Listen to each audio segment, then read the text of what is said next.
લોકસભાની ચૂંટણી નજીક આવતા કોંગ્રેસ મેદાને આવ્યું છે। કોંગ્રેસ નેતાઓ ભૂલ્યા ભાન। દિગ્ગજ નેતા વીરજીભાઈ ઠુમ્મરની ભાષણ દરમિયાન જીભ લપસી। પૂર્વ સાંસદ વીરજીભાઈ ઠુમ્મરે વડાપ્રધાન નરેન્દ્ર મોદીને બોલી ના શકાય તેવા શબ્દો કહી વડાપ્રધાનની ગરિમાને ઠેસ પહોંચાડી। દેશનો વડાપ્રધાન નથી પણ અંબાણી અને અદાણીનો એક દલાલ છે।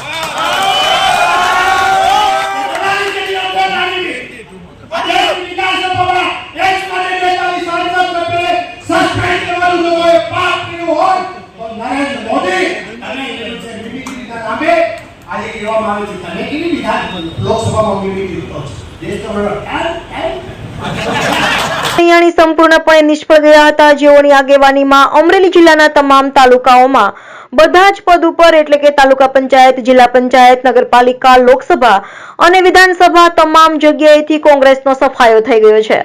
આ નિષ્ફળતાના કારણે હવે અમરેલી જિલ્લા કોંગ્રેસની કમાન સાવરકુંડલાના પૂર્વ ધારાસભ્ય પ્રતાપ દુધાતને સોંપાઈ છે। ત્યારે આજે સ્નેહ સંવાદ સંમેલન કાર્યક્રમનું આયોજન કરવામાં આવ્યું હતું, જેમાં પૂર્વ વિપક્ષ નેતા પરેશ ધાનાણી, અમરીશ ડેર સહિતના નેતાઓ હાજર રહ્યા હતા।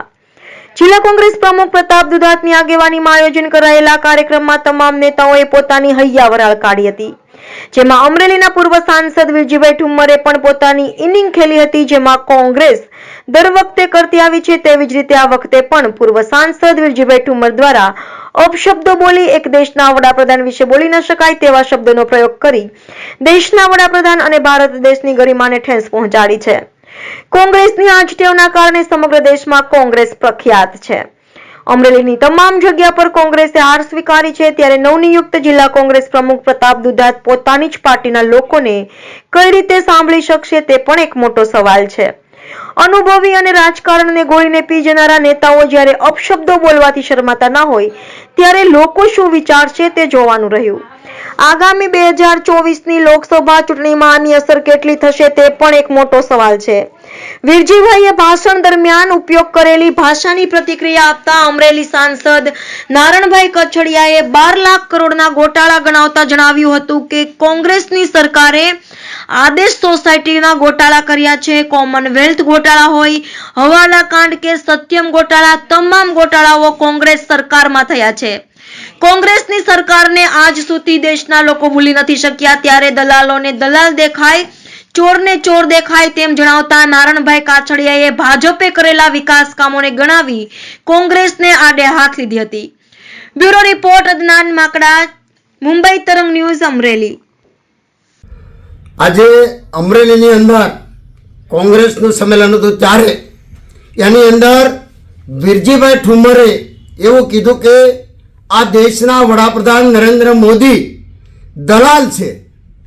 અરે દલાલ શબ્દ પહેલા વાપરતા પહેલા કોઈ પણ પાર્ટીના વડાપ્રધાન હોય એમની આન બાન શાન આ દેશની ગરિમા છે। આ વીરજીભાઈને પહેલા તો પોતાને ખબર હોવી જોઈએ। મારે એટલું જ કહેવાનું છે, આ દેશના વડાપ્રધાન તરીકે મારે નરેન્દ્રભાઈ મોદી સાહેબ બેઠા છે ત્યારે આ દેશના વડાપ્રધાન દલાલ નથી, પરંતુ વીરજીભાઈ તમારા કોંગ્રેસના શાસનમાં તમારા રાજીવ ગાંધી તમારા વડાપ્રધાન જે તે વખતે એવું કીધેલું કે હું ગામડાની અંદર 1 રૂપિયો મોકલું છું ત્યારે ગામડામાં 15 પૈસા પહોંચે છે, એ તમારા વડાપ્રધાન રાજીવ ગાંધીએ કીધેલું।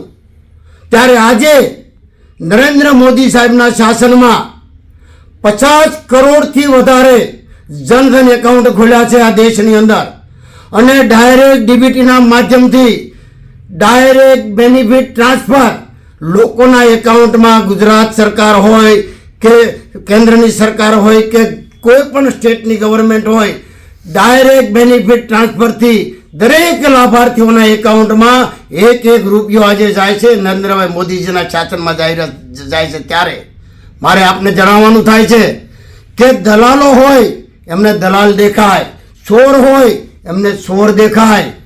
આ દેશના 11 કરોડ ખેડૂતો સાહેબ કિસાન સન્માન નિધિના માધ્યમથી આ દેશના 11 કરોડ ખેડૂતોના એકાઉન્ટમાં દિલ્હીમાં બેઠા બેઠા દેશના પ્રધાનમંત્રી બટન દબાવે અને દર 4 મહિને 2000 રૂપિયાનો હપ્તો જાય અને 1 વર્ષના 6000 રૂપિયા અને આવા 15 હપ્તા આપીને આ દેશના ખેડૂતોના એકાઉન્ટમાં 2,80,000 કરોડ રૂપિયા જો કોઈ આપ્યા હોય તો એ નરેન્દ્ર મોદી સાહેબની સરકારે આપ્યા છે.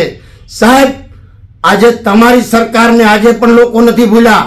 યુપીએ 1 ગવર્મેન્ટ હોય કે યુપીએ 2 હોય, 12 લાખ કરોડના ગોટાળા કરી અને તમારી સરકાર જ્યારે લોકોએ જાકારો આપ્યો ત્યારે મારે કહેવાનું થાય છે 2G સ્પેક્ટ્રમ હોય કે પછી તમારે કેટલા કોયલા ગોટાળા હોય, આદર્શ સોસાયટી ગોટાળા હોય, કોમનવેલ્થ ગોટાળા હોય, હવાલા કાંડ હોય, સત્યમ ગોટાળા હોય કે પછી મનરેગા ગોટાળા હોય કે જમીન વાઢા ગોટાળા હોય, કેટલા ગોટાળા ગણાવું હું તમને. આવા અનેક અનેક ગોટાળાઓ કરી અને 100 ઉંદર મારી અને બિલ્લીભાઈ પાટે બેઠા.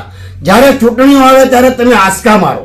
અરે આ દેશની જનતા બતાવવાની છે, ગુજરાતના મતદારો બતાવવાના છે અને અમરેલીના મતદારો પણ બતાવવાના છે. તમારે કોંગ્રેસના ઘોડા દોડાવવાનો એટલા દોડાવી લેજો. બાકી આ દેશમાં ત્રીજી વખત વડાપ્રધાન તરીકે નરેન્દ્ર મોદી સાહેબ બેસે છે અને 400 થી વધારે સીટો લઈ અને લોકસભામાં પાછા વડાપ્રધાન તરીકે નરેન્દ્રભાઈ મોદી સાહેબ કેન્દ્રમાં બેસવાના છે. એમાં કોઈ મિનમેક નથી.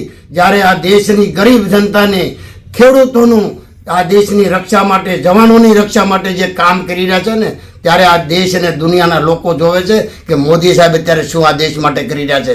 ત્યારે આપને આવનારો સમય બતાવશે 2024નો. હવે વાર નથી, 3 મહિનાની વાર છે. બધું જ આપણે મેદાને જંગે ખેલી લેવાનું છે અને આપણે એલાને જંગ શરૂ કરવાનો છે. વીરજીભાઈ, બહુ ખૂબ ખૂબ ધન્યવાદ. અસ્તો વંદે માતરમ.